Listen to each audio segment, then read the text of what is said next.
एक बार श्यामदास नामक एक युवक घर छोड़कर योग सीखने के उद्देश्य से तैलंग स्वामी के पास आया। इस बात की जानकारी जब स्वामी जी को हुई तब वे एक दिन उसे समझाते हुए कहने लगे, ये ठीक है कि आत्मज्ञान के लिए योग सीखना पड़ता है, लेकिन इसके लिए गृह त्याग की आवश्यकता नहीं होती। इसके कुछ नियम हैं जिनका चिंतन और तद अनुरूप आचरण करने से योग फल तथा आत्मज्ञान की प्राप्ति हो जाती है। आत्मज्ञान प्राप्त करने के लिए किसी प्रकार की कठिन साधना नहीं करनी पड़ती, केवल उसका अनुध्यान करने पर योग फल प्राप्त किया जा सकता है। इसे सरल योग कहते हैं। योग फल प्राप्त करने के लिए जिन वृत्तियों का निरोध करना आवश्यक होता है, उनको किए बिना योग फल की प्राप्ति नहीं हो सकती। उन नियमों का पालन करने और हृदय में इस प्रकार के भावों को ग्रहण करने पर निश्चय ही योग फल की प्राप्ति हो सकती है। फिर श्यामदास स्वामी जी से उन नियमों को बताने की प्रार्थना करते हैं। इस पर स्वामी जी आत्मज्ञान प्राप्ति के 30 नियम बताते हैं। असंतुष्ट मनुष्य किसी को भी संतुष्ट नहीं कर सकता। जो सर्वदा संतुष्ट रहता है वो सबको प्रफुल्ल कर सकता है। जिह्वा पाप की बातें कहने में बहुत ही तत्पर रहती है, उसे संयत करना आवश्यक है। आलस्य सब अनर्थों का मूल है, प्रयत्न करके इसका त्याग करना चाहिए। संसार धर्म अधर्म की परीक्षा की भूमि है।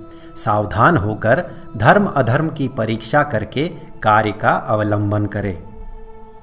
किसी भी धर्म के प्रति अश्रद्धा न रखे। सभी धर्म का एक ही सार है, उनमें अवश्य ही सत्य निहित है। दरिद्र को दान दो, धनी को देना व्यर्थ है, क्योंकि उसे आवश्यकता नहीं, इसीलिए वो आनंदित नहीं होता। साधु का सहवास ही स्वर्ग तथा असत्संग ही नरकवास का मूल है। सत्पात्र में दान और संतोष का आश्रय करने पर ही मोक्ष की प्राप्ति होती है। जो शास्त्र को पढ़कर तथा उसके अभिप्राय को जानकर उसके अनुष्ठान नहीं करते, वे पापी से भी अधम हैं। किसी भी कार्य के अनुष्ठानों के मूल में धर्म होना चाहिए, नहीं तो सिद्ध नहीं होगी। कभी किसी पर हिंसा न करो। सत या असत किसी भी उद्देश्य से कभी किसी प्राणी का वध न करो। जो आदमी पाप कलंक को बिना धोए, मिताचारी और सत्यानुरागी हुए बिना गेरुआ वस्त्र धारण कर ब्रह्मचारी बनता है, वो धर्म का कलंक स्वरूप है।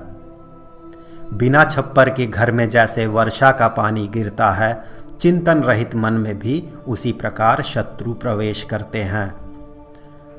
पापी लोग इहकाल में अनुतापाग्नि से दग्ध होते हैं। वे जब जब अपने कुकर्मों को याद करते हैं, तब तब उनके प्राणों में अनुताप जाग उठता है।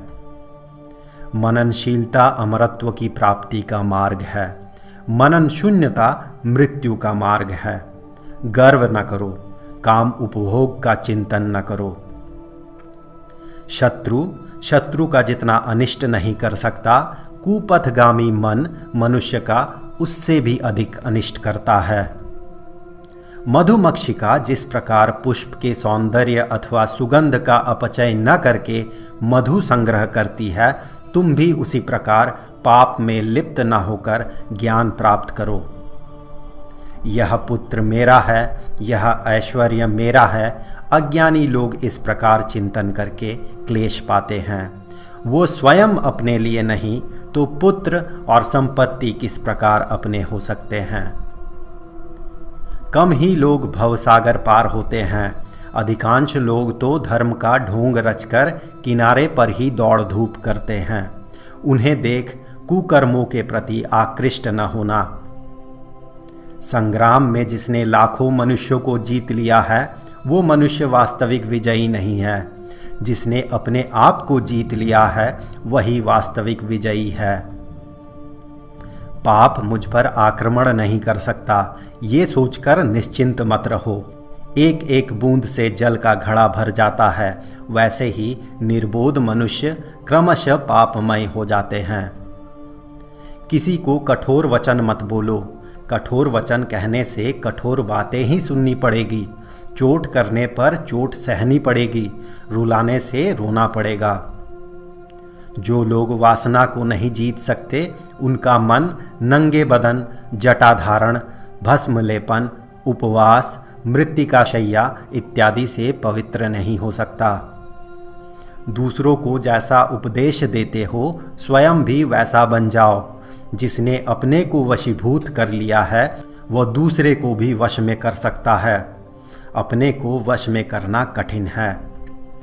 पाप और पुण्य सब निजकृत होते हैं। कोई आदमी दूसरे को पवित्र नहीं कर सकता। ये जगत जल बुदबुद मृग मरीचिका के समान है। जो इस जगत को तुच्छ जानता है, मृत्यु उसे नहीं देख पाती।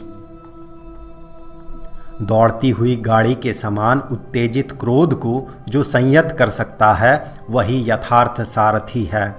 दूसरे लोग तो केवल रास पकड़े हुए हैं। प्रेम के बल से क्रोध को जीतो, मंगल के द्वारा अमंगल को जीतो तथा सत्य के द्वारा मिथ्या को जीतो।